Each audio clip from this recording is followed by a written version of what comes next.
एषो अग्निस् तपत्येषा सूर्य एषा पर्जन्यो भगवान् एषा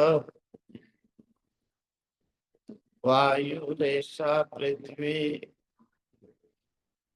रैर्देवाः सच्चामृतं च यत् एषा अग्नि तपति एषा सूर्य एषा पर्जन्य भगवान ऐसा वायु ऐसा पृथ्वी रही देवा सत असत च अमृतं च यत् अरा इव रथ नाभो प्रागे सर्वं प्रतिष्ठितं ऋजो जजुंषि सामानि यज्ञक्षत्रं ब्रह्म च अरा इव रथ नाभो प्राणे सर्वं प्रतिष्ठितं ऋजा जजुंषि सामानि यज्ञक्षत्रं ब्रह्म च।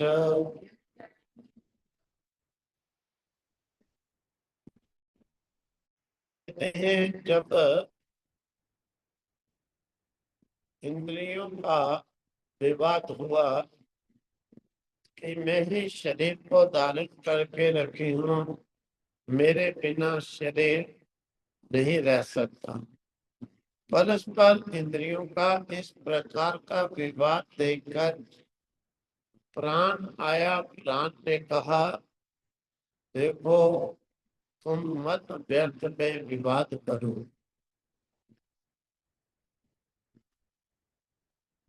अब प्राण ने कहा मत विवाद करो,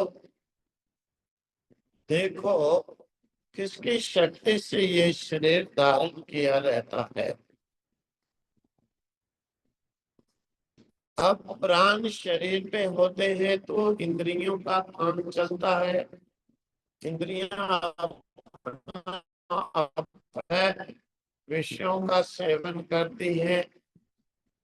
शरीर में प्राण है तो आंखें देख सकती है, शरीर में प्राण है तो कान सुन सकते हैं। अब प्राण निकल जाने के बाद न आंखें देख सकती है, न कान सुन सकते हैं, न वाणी बोल सकता है, न नासिका गंध दुर्गंध का अनुभव कर सकती है, न रसना को स्वाद का अनुभूति होती है। इसीलिए प्राण के सहारे इंद्रियां, लेकिन प्राण के नाम जानने के कारण इंद्रियों ने अपनी अपनी श्रेष्ठता को प्रकट किया। नेत्र इंद्रिय कहती है नहीं, मेरे बिना शरीर नहीं टिक सकता है। घ्राण इंद्रिय कहती है मेरे बिना नहीं टिक सकता है। वाक इंद्रिय कहती मेरे बिना शरीर नहीं रह सकता। प्राण ने कहा, देखो मैं तुम्हें बताता हूँ, सुनो। प्राण शरीर में से कहते हैं निकलने लगा। जो भी प्राण शरीर से खिसकने लगा, इंद्रियां सब ढीली पड़ गई। क्योंकि प्राण जिस इंद्रिय जिस अंग से निकलता है वो अंग फिर निष्क्रिय हो जाता है, निकम्मा हो जाता है, मिट्टी बन जाता है। जैसे पेड़ की टहनी में तोड़ तो उसके जो प्राण है वो कट गया तो सूख जाती है, फिर कभी हरी किसी भी उपाय से नहीं रह सकती। इसी प्रकार से प्राण जिस अंग से निकलता है वो अंग सूखने लग जाता है, फिर उस अंग को हरा करने का, जीवित करने का कोई उपाय नहीं। प्राण जब खिसकने लगा शरीर से, इंद्रिय ढीली पड़ गई, अपने अपने विषयों का सेवन नहीं कर पाई। इसीलिए जो है फिर इंद्रियों ने तत्काल प्राण को कहा, नहीं नहीं नहीं नहीं, तुम रुको रुको रुको, क्योंकि जैसे शरीर से प्राण निकलते हैं बाद आंख नाक कान आदि जो हमारी इंद्रियां हैं, ये अपने विषय का सेवन नहीं कर सकती हैं। तो इंद्रिय ने कहा, हे प्राण रुको, तुम ही सबसे श्रेष्ठ हो, तुम ही सबसे वरिष्ठ हो, तुम ही जो है सबसे मुख्य हो शरीर में, कि तुम्हारे रहने पर ही हमारा काम चला, तुम नहीं रहो तो शरीर नहीं रहेगा। क्योंकि इंद्रिय ने देखा कि प्राण निकलने लगा तो शरीर सूखने लगा, तो उन्होंने फिर स्तुति की प्राण की। इंद्रियों ने प्राण की श्रेष्ठता का वर्णन यानी स्तुति की। इंद्रियों ने कहा, ऐसा अग्नि तपति, ये प्राण ही आग के रूप में तपत रहा है। ये जो अग्नि तपती है, जिससे कि अनेक रूप लेकर के अग्नि तपती है, जिससे ये सारा संसार जीवित है। मतलब कि अग्नि अपने भिन्न भिन्न रूप बना करके तपती है। जैसे शरीर में प्राण अग्नि का रूप बनाकर वैश्वानर अग्नि के रूप में तपता है, तभी तो अन्न खाए हुए 4 प्रकार के अन्नों को पचाता है, और फिर उन अन्नों से रस और ब्लड और चर्बी आदि वीर्य आदि बन करके उससे जीवों की उत्पत्ति होती है, शरीरों की उत्पत्ति होती है।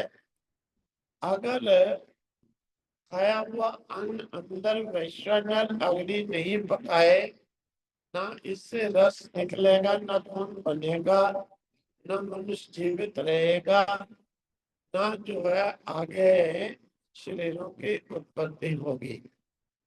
इसीलिए शरीर में अपराध जो है अग्नि वैश्वानर का रूप लेकर शरीर को जीवित रखा है। लकड़ियों में भी वो प्राण जो है अग्नि का रूप लेकर के ही उनको जो है जीवन देता है, बढ़ाता है। अन्नों के अंदर वही जो प्राण है अग्नि का रूप लेकर के उनको पकाता है। तो सूर्य के रूप में वही प्राण अग्नि बनकर सबको तपाकर शासन की औषधि आदि को उत्पन्न करके पकाता है, जिससे कि सारा संसार जीवित रहता है।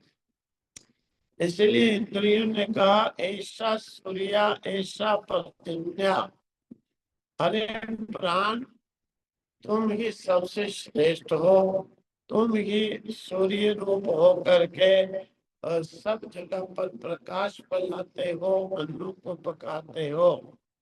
ऐसा पर्जन्य, पर्जन्य भी है, प्राण भी हो, सूर्य रूप लेकर के तुम ही जो है, जो बरसाया हुआ जल है चातुर्मास आदि में 8 महीने धीरे धीरे उससे अपनी किरणों से सूर्य का रूप हो करके खींच करके फिर पुनः वर्षा करके सब अन्न को पकाते हो। इसीलिए पर्जन्य जो है बादल भी धुने हो। भगवान ऐसा, भगवान भी तुम हो। भगवान कहते हैं इंद्र को, इंद्र का नाम है भगवान। तो भगवान भी तुम हो, धन के दाता भी तुम हो। वायु ऐसा, ये जो वायु फैलता है चलता है जिससे सब जीवित रहते हैं, ऐसा ये भी तुम ही हो। ये वायु के रूप में बनने के बाद फिर चलता है।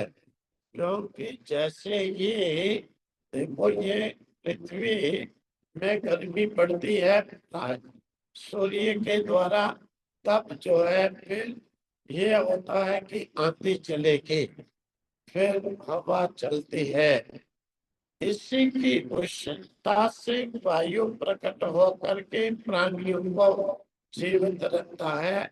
इसलिए प्राण तुम ही वायु भी हो, पृथ्वी ऐसा पृथ्वी भी तुम ही हो, रही जो भौतिक जगत है ये भी तुम ही हो।